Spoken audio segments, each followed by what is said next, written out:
un événement intéressant sur la ville de Strasbourg, qui est quand même, je dirais pas monnaie courante, dans les rues de Strasbourg, j'entends. Hein.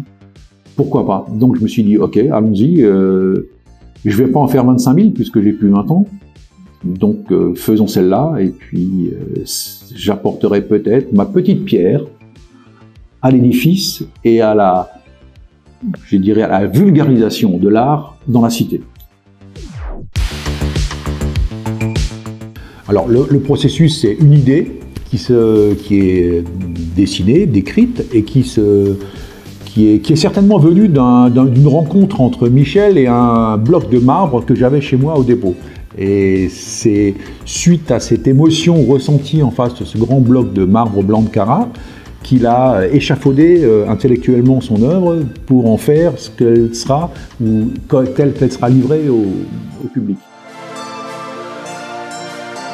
L'œuvre que j'ai proposée là, le sens global, c'est qu'est-ce qui va arriver lorsque notre civilisation va s'éteindre, lorsque notre planète n'en pourra plus, que l'homme va disparaître, qu'est-ce qui va rester?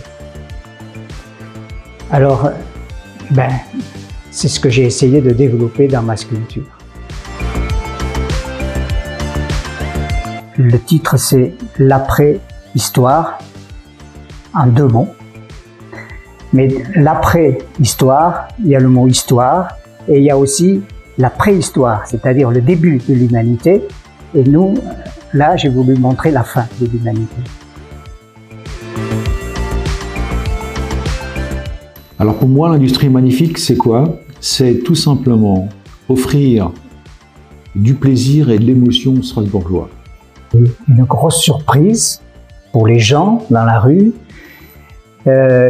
quelque chose qui est absolument génial, puisque pour une fois on est à 3, hein, des entreprises, des artistes et puis la ville à travailler ensemble. Ça, c'est un peu exceptionnel, et donc comme je le redis comme l'autre fois, c'est vraiment magnifique, c'est exceptionnel, que ça continue.